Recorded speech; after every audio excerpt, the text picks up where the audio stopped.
Hello friends, मेरे digital classes में आप लोग का बहुत बहुत फिर से नए सेशन में स्वागत करता हूं। तो चलिए यहाँ पे जो हम छत्तीसगढ़ के करंट अफेयर्स यहाँ पे जो है कवर कराएंगे। यहाँ पे पूरा डिटेल के साथ पढ़ाया जाएगा।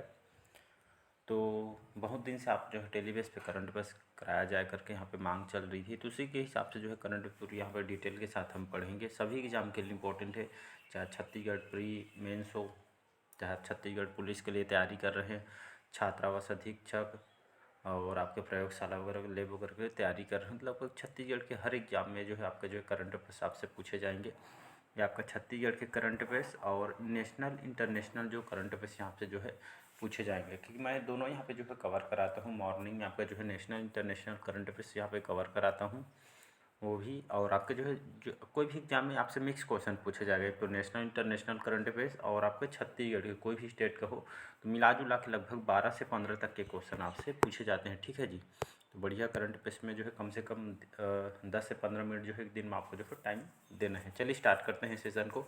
पिछले सेशन में 10 क्वेश्चन मैं कवर करा दिया था, तो आगे बढ़ेंगे। बस्तर संभाग में श्री राम जी की वनवास से संबंधित गुप्तेश्वर गुफा किस नदी पे मतलब जो है गुप्तेश्वर जो गुफा है किस नदी के तट पे आपका स्थित है? तो याद रखिएगा सबरी नदी। जब नदियों के बारे में जब मैं पढ़ा रहा था छत्तीसगढ़ सामान्य अध्ययन में, कई बार जो है पढ़ाया हुआ है। तो आपका जो गुप्तेश्वर जो गुफा है कौन से नदी के तट पे से स्थित है? तो सबरी नदी पे बना हुआ है। और ये जो है बस्तर संभाग में श्री राम जी के वनवास से संबंधित है। भगवान राम को जो है 14 बरस के यहाँ पे वनवास हुआ था, तो उस समय जो है गुप्तेश्वर गुफा जो गुफा उस समय ये जो है उस काल के हैं। ठीक है जी। तो किस नदी पे स्थित है? ये आपके जो है सबरी नदी पे स्थित है। और गुप्तेश्वर गुफा जो है बस्तर और उड़ीसा, याद रखिए गुप्तेश्वर जो गुफा है बस्तर और उड़ीसा के सीमा पे यहाँ पे सबरी नदी के तट पे आपका स्थित है। ठीक है जी। तो इसका जो करेक्ट आंसर हो जाएगा सबरी करेक्ट आंसर हो जाएगा। नेक्स्ट क्वेश्चन देखिए। चलिए अगला क्वेश्चन देखते हैं। कौन बनेगा करोड़पति सीजन 15 में भिलाई के जो प्रतिभागी ने 20 लाख रुपए जीते थे, उनका नाम क्या था? विराट अय्यर भिलाई शहर के रहने वाले हैं, याद रखिएगा। तो विराट जो अय्यर है ये जो है भिलाई के जो है रहने वाले हैं। और केबीसी के जो है इस साल जो पिछले सीजन में लगभग सीजन 15 में जो है भिलाई के जो प्रतिभागी ने लगभग केबीसी कौन बनेगा जो करोड़पति सभी जानते होंगे केबीसी को। तो वहाँ से आपके केबीसी देखा करिए, वहाँ से क्या होता है, वहाँ से डायरेक्ट क्वेश्चन आपके एग्जाम व्यापम वगैरह में क्वेश्चन डायरेक्ट को आपसे पूछे जाते हैं। मैं कई बार देखा हूँ पीएससी प्री में भी पूछा गया है और व्यापम के अलग अलग एग्जामों में क्वेश्चन आपसे पूछे गए हैं। मैं खुद इसको जो है एनालिसिस किया हूँ, क्वेश्चन देखा भी हूँ मैं। तो कौन बनेगा करोड़पति सीजन 15 में जो है प्रतिभागी 20 लाख रुपये का नाम है विराट अय्यर। याद रखिए जो भिलाई के रहने वाले भिलाई शहर के रहने वाले प्रतिभागी विराट अय्यर ने जो यहाँ पे जो है ये इनका जो एज देखेंगे मात्र जो है 7 वर्ष के। ठीक है जी। मतलब देख सकते हैं 7 वर्ष के जो है बच्चा है विराट अय्यर। इन्होंने जो है कौन बनेगा करोड़पति लगभग जो सीजन 15 में भाग लिए थे, जिन्होंने जो है 20 लाख रुपये का जो है जीत हासिल की है। तो आप देख सकते 7 साल के एज में इन्होंने यहाँ पे जो है केबीसी में गए थे। आप सभी को पता है केबीसी जो है यहाँ पे जो है क्वेश्चन यहाँ से पूछे जाते हैं, और वो जो ज़्यादा हार्ड क्वेश्चन नहीं पूछे जाता है, जो आप पढ़ते हैं वही क्वेश्चन आपसे पूछे जाते हैं। ठीक है जी। तो इसको याद रखिएगा। अगला क्वेश्चन देखते चलिए अगला क्वेश्चन देखते हैं। छत्तीसगढ़ के किस अभ्यारण्य में हाल ही में बार्किंग डियर एक हिरण की एक प्रजाति है बार्किंग डियर, ये जो हिरण को देखा गया है? तो सीता नदी, याद रखिए सीता नदी कहाँ है? तो ये आपका जो है धमतरी में है। ये सबसे जो है प्राचीन जो है अभ्यारण्य है। 1974 में जो इसकी स्थापना किया गया था। ठीक है जी। तो कौन से अभ्यारण्य में? सीता नदी हमारे छत्तीसगढ़ के सबसे प्राचीन अभ्यारण्य है। तो बार्किंग डियर हिरण की एक प्रजाति है, ये देखा गया है सीता नदी अभ्यारण्य में। तो धमतरी जिले में स्थित जो है सीता नदी अभ्यारण्य में हाल ही में जो है बार्किंग डियर हिरण यहाँ पे देखा गया है। बहुत इंपॉर्टेंट क्वेश्चन, सारे जो क्वेश्चन रहते हैं सभी इंपॉर्टेंट है, कि मैं उन्हीं क्वेश्चन के यहाँ पे लाता हूँ जो आपके एग्जाम के लिए है, और एग्जाम में क्वेश्चन आपसे यहाँ से पूछे गए हैं। ठीक है जी। तो इसका जो है सीता नदी करेक्ट आंसर। चलिए अगला क्वेश्चन देखते हैं। बस्तर संभाग के कौन से जिले में 5 kW का जो है यहाँ पे किलोवाट का जो है 5 किलोवाट का रेडियो स्टेशन शुरू किया गया है? तो नारायणपुर। ठीक है जी। तो नारायणपुर में हाल ही में जो है बस्तर संभाग के अंतर्गत नारायणपुर जिले में 5 जो है किलोवाट का जो है रेडियो स्टेशन यहाँ पे शुरू किया गया है यहाँ लोगों के लिए। तो नारायणपुर जिले के जो अबुझमाड़, सभी पता है अबुझमाड़ यहाँ के नारायणपुर जिले के अंतर्गत आती है। तो अबुझमाड़ नारायणपुर में जो है लगभग 5 जो है KW का रेडियो स्टेशन यहाँ बनाए गए हैं। और इसी के तहत जितने भी सरकार के जो योजनाएं और यहाँ पे जो रेडियो में जहाँ पे जो है बहुत सारी योजना सरकार की, और जो है आजकल इसलिए इसको जो है ज़्यादा यहाँ पे जो है प्रभाव में लाया जा रहा है, ताकि जो सरकार की बहुत सारी योजना उनकी जो यहाँ पे जो है नोटिफिकेशन हमारे यहाँ तक जो है लोगों ग्रामीण इलाकों में पहुँच सके, इसलिए जो ये रेडियो स्टेशन को शुरू किया जा रहा है। ठीक है जी। चलिए अगला क्वेश्चन है, जनवरी 2024 में छत्तीसगढ़ के कितने अस्पतालों को कोल्ड चेन पॉइंट्स, जिसको जो है आईएसओ बोलते हैं, कोल्ड चेन जो पॉइंट्स बोलते हैं, सर्टिफिकेट प्रदान किया गया है? तो 2 जनवरी 2024 में लगभग 3 अस्पतालों को, ठीक है जी, तो छत्तीसगढ़ के जो है 3 अस्पतालों को कोल्ड चेन जो है पॉइंट्स जो है आईएसओ सर्टिफिकेट प्रदान किया गया है।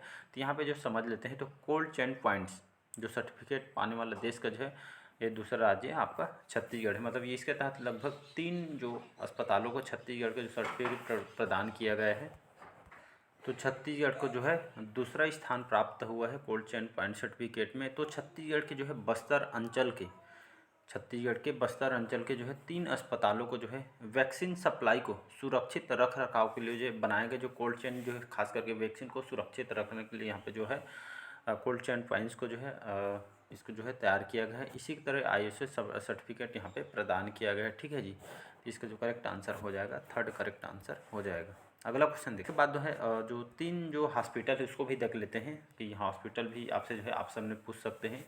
तो शामिल 3 अस्पताल है, कौन कौन से है? सामुदायिक स्वास्थ्य केंद्र नरहरपुर जो आपके बस्तर में आते हैं तीनों, ठीक है।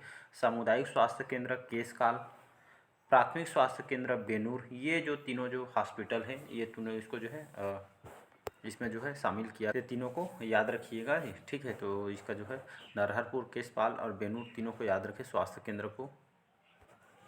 चलिए अगला क्वेश्चन देखते हैं। जनवरी 2024 में छत्तीसगढ़ राज्य अक्षय ऊर्जा विकास अभिकरण, जिसको हम क्रेडा बोलते हैं, इसमें जो है कौन जो है मेरिट सर्टिफिकेट दिया गया है? तो 2024 में छत्तीसगढ़ राज्य अक्षय ऊर्जा विकास जो है अभिकरण को कौन सा जो है मेरिट सर्टिफिकेट दिया गया है? तो ये जो है Skoch order of merit certificate, ठीक है जी। तो स्कॉच जो है आर्डर ऑफ मेरिट सर्टिफिकेट जो है प्रदान किया गया है। Skoch order of merit certificate जो है छत्तीसगढ़ राज्य अक्षय ऊर्जा विकास अभिकरण, जिसको क्रेडा बोलते हैं। तो क्रेडा को जो है प्रदेश में स्थापित सौर ऊर्जा संयंत्रों को जो है प्रभावी संचालन, संधारण एवं रख प्रणाली हेतु स्कॉच आर्डर ऑफ सर्टिफिकेट से सम्मानित किया गया है। ठीक है जी। तो जो है क्रेडा विभाग को यहाँ पे जो है ऊर्जा संयंत्रों को जो है बेटर काम करने के लिए जो है इस सर्टिफिकेट से सम्मानित किया गया है, स्कॉच आर्डर ऑफ सर्टिफिकेट सम्मानित किया गया है। चलिए थर्ड क्वेश्चन देखते हैं। जनवरी 2024 में 3 जनवरी 2024 में किस खनिज ब्लॉकों को नीलामी के लिए राष्ट्रीय पुरस्कार प्राप्त हुआ है? तो कोयला के लिए जो है नीलामी के लिए राष्ट्रीय पुरस्कार प्राप्त हुआ है। तो छत्तीसगढ़ को केंद्र सरकार द्वारा एक राष्ट्रीय पुरस्कार से नवाजा गया है। तो खास करके छत्तीसगढ़ के जो है गैर कोयला मुख्य खनिज ब्लॉकों के जो है नीलामी के लिए जो है द्वितीय बेस्ट परफॉर्मेंस अवार्ड छत्तीसगढ़ के जो है दिया गया है। ठीक है जी। तो कोयला इसका जो करेक्ट आंसर हो जाएगा। तो छत्तीसगढ़ जो है केंद्र सरकार के द्वारा राष्ट्रीय पुरस्कार से नवाजा गया है खनिज ब्लॉकों की नीलामी के लिए। ठीक है जी। चलिए अगला क्वेश्चन है, नशे के विरुद्ध किस जिला पुलिस के द्वारा नया सवेरा अभियान चलाया जा रहा है? इम्पोर्टेंट है। तो नशे के विरुद्ध जो नशाखोरी करते हैं तो इन लोगों के लिए, लोगों के जो हेल्थ को सेक्टर का देखते हैं यहाँ पे जो सुधार करने के लिए, तो नशे के विरुद्ध किस जिला में पुलिस द्वारा नया सवेरा जो अभियान चलाया जा रहा है? तो गरियाबंद जिला। तो गरियाबंद जिला में जो नया सवेरा अभियान को चलाया जा रहा है, इसके तहत नया सवेरा जो अभियान है, ये जो अभियान है गरियाबंद जिला और गरियाबंद पुलिस के द्वारा इसको जो है इस अभियान को चलाया जा रहा है। और इसके तहत यहाँ पे वर्तमान समय में नशे के जाल में लगातार जो लोग फंसते जा रहे हैं, समाज के युवा एवं बच्चे तेज़ी से नशे के जो शिकार हो रहे हैं, तेज़ी से यहाँ पे जो बहुत सारी बीमारी जो यहाँ पे फैल रही है, इसी को लोगों को जो हेल्थ को देखते हैं यहाँ पे जो है इस अभियान को चलाया। ठीक है जी। तो इस बीमारियों को यहाँ पे जो है बहुत सारे बीमारी इसमें जो हो रही, और जो केमिकल युक्त तो यहाँ पे देखेंगे जो यहाँ पे पाउच वगैरह मिलता है आई थिंक, उससे बहुत सारे जो है नुकसान हो रहे हैं। मतलब सबसे ज़्यादा यहाँ पर जो है उसी से यहाँ पे इफेक्ट पड़ रहे हैं। तो नशे खत्म करने के लिए गरियाबंद पुलिस विशेषकर ये अभियान जो है नया सवेरा की शुरुआत की गई है। तो गरियाबंद इसका करेक्ट आंसर हो। चलिए अगला क्वेश्चन देखते हैं। राष्ट्रीय राजधानी क्षेत्र की तर्ज पर राज्य राजधानी क्षेत्र का विकास किया जाएगा, इसमें शामिल स्थान कौन सा है? तो राष्ट्रीय राजधानी के क्षेत्र के तर्ज पर राज्य राजधानी क्षेत्र का विकास किया जाएगा, जिसमें शामिल जो स्थल है नवा रायपुर, फिर आपका दुर्ग, फिर आपका भिलाई तो इन सभी को जो है राष्ट्रीय राजधानी क्षेत्र के तर्ज पर इसको जो है विकास किया जाएगा। और इसमें शामिल स्थल, तो इसमें जो है राज्य राजधानी क्षेत्र है, तो राष्ट्रीय राजधानी क्षेत्र नई दिल्ली के तर्ज पर नवा रायपुर, अटल नगर, रायपुर, भिलाई एवं दुर्ग को यहाँ पे जो है शामिल करते हुए राजधानी क्षेत्र का जो है विकास करने की योजना छत्तीसगढ़ शासन द्वारा यहाँ पे की गई। ठीक है जी। तो एनसीआर तर्ज के भी जो है इसको डेवलप किया जाएगा, इसमें बहुत सारा विकास यहाँ पे होगा। ठीक है जी। तो ये सभी को याद रखिए, नया रायपुर, रायपुर, दुर्ग और भिलाई को यहाँ पे जो है डेवलप किया जाएगा एनसीआर तर्ज पे। चलिए अगला क्वेश्चन है, चर्चित पर्यटन स्थल। चर्चित पर्यटन जो स्थल है तिरिया संगम किस स्थान पर है? तो ये जो है जगदलपुर में है। तो एक पर्यटन स्थल है छत्तीसगढ़ के चर्चा में बना हुआ था। तिरिया संगम जो किस स्थान पर है? तो जगदलपुर में है। तो छत्तीसगढ़ और उड़ीसा के सीमा पर स्थित गणेश बहार नाला और सबरी नदी के संगम अब जो है सैलानियों का जो पसंदीदा पिकनिक स्पॉट यहाँ पे बन गया। इसको जो है पर्यटन स्थल के रूप में जो विकसित किया जा रहा है। ये जो है छत्तीसगढ़ उड़ीसा के सीमा पे जो है आपका जो है बहारा नाला और सबरी नदी के संगम पे जो है या जो है पसंदीदा पिकनिक जो स्पॉट इसको बन गया है। ठीक है जी। और आगे भी इस पे देखेंगे तो बस्तर जिले के जो मुख्यालय से लगभग 25 किलोमीटर दूर जो है तिरिया पूर्व दिशा में छत्तीसगढ़ का आखिरी गांव है। सभी तिरिया जो क्षेत्र प्राकृतिक सौंदर्य को जो पसंद कर रहे हैं और यहाँ आने वाले सैलानी जो नदी, नाला, पहाड़, जंगल के अलावा सबरी में नौकायान का भी आनंद उठा रहे हैं। ठीक है जी। ये तरह की अच्छी भी है क्योंकि जो यहाँ से पर्यटन आएंगे या पर्यटक आएंगे, हमारी इकोनॉमी अच्छी होगी, रोजगार के यहाँ पे जो है नए अवसर खुलेंगे। चलिए अगला क्वेश्चन है, हाल ही में मुख्यमंत्री श्री विष्णुदेव साय ने किस स्थान पर जो है सर्प विज्ञान केंद्र खोलने की घोषणा की गई है? तो इसका जो करेक्ट आंसर हो जाएगा यहाँ पे जसपुर करेक्ट आंसर हो जाएगा। तो हाल ही में जो एक कार्यक्रम में छत्तीसगढ़ के मुख्यमंत्री विष्णुदेव साय ने तपकरा जसपुर, ठीक है जी, इसके लिए फेमस है। ये कई बार ये आपके पीएससी में भी क्वेश्चन पूछा गया है। तो इस छत्तीसगढ़ के जो मुख्यमंत्री विष्णुदेव साय ने तपकरा जसपुर में जो है सर्प विज्ञान केंद्र खोलने की यहाँ पे घोषणा की गई है। ठीक है जी।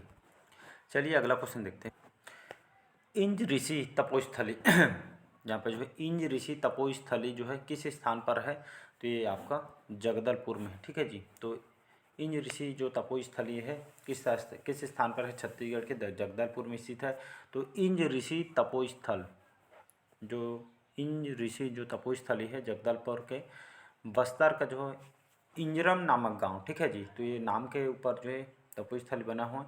तो इंजरम नामक गांव जो है इंज ऋषि के नाम से विख्यात है और इस स्थल पर श्री राम अपने वनवास काल के दौरान यहाँ पे जो है इंज ऋषि से आशीर्वाद प्राप्त किए थे। ठीक है जी। इसलिए यहाँ पे जो है इंज ऋषि यहाँ पे जो है इनके जो है तपोस्थली यहाँ पे जो है तप कर रहे थे। तो उस समय यहाँ पे जो है ये जो यहाँ के जो गांव है इंजरम नामक गांव में जो है इससे इंज ऋषि के नाम से विख्यात है। नाम के ऊपर जो है जगह फेमस है। ठीक है जी। तो उस समय जो है भगवान राम जी अपने वनवास काल के दौरान यहाँ पे इंज ऋषि से आशीर्वाद यहाँ पे प्राप्त किए थे, तब से ये जो है यहाँ पे प्रसिद्ध है। ठीक है जी। तो इसका जो करेक्ट आंसर हो जाएगा जगदलपुर करेक्ट आंसर हो जाएगा। तो चलिए आज का सेशन हम यहीं तक रखते हैं, बाकी का क्वेश्चन हम अगले पार्ट में क्वेश्चन को कवर करेंगे। कैसा लगा सेशन ज़रूर बताइएगा। पहले बार आए तो चैनल को सब्सक्राइब करके रख लीजिएगा ताकि नोटिफिकेशन जो है आप तक पहुँच पाए। ठीक है जी। और अगर आप हॉस्टल वार्डन की तैयारी कर रहे होंगे तो उसका जो कंप्यूटर का जो सेशन में लगभग 10 पार्ट अपलोड हो चुकी है, पूरा बेसिक से यहाँ पे जो है पढ़ा रहा हूँ, उसको बढ़िया जुड़िएगा। और जैसे सेशन ख़त्म होता है इसको PDF में शेयर कर दूँगा, उसको बढ़िया तरीके से रिवाइज़ करना है। अब कोई भी एग्ज़ाम की तैयारी कर रहे हो तो एक बुक को जो है यहाँ पे जो है 10 बार पढ़ने की ज़रूरत है, अलग अलग बुक पढ़ने की ज़रूरत नहीं है। तो बढ़िया तरीके से एक बुक को बढ़िया फॉलो करिए, उसी को बढ़िया, अभी बहुत समय है आपके पास तो बढ़िया यहाँ पे तैयारी करते रहिए। ठीक है जी। तो मिलते हैं अगले पार्ट में। आज का सेशन हम यहीं तक रखते हैं। ठीक है जी। और बाकी जो नाइट में सेशन जो है हॉस्टल वार्डन को जो है अपलोड करता हूँ क्लास, तो उसको बढ़िया जुड़ जाइएगा। पूरा बेसिक्स यहाँ पे हम पढ़ रहे हैं सभी चीज़ को जो आपके सिलेबस में दिया हुआ है। चलिए आज के लिए इतना ही, मिलते हैं अगले पार्ट में। Thank you.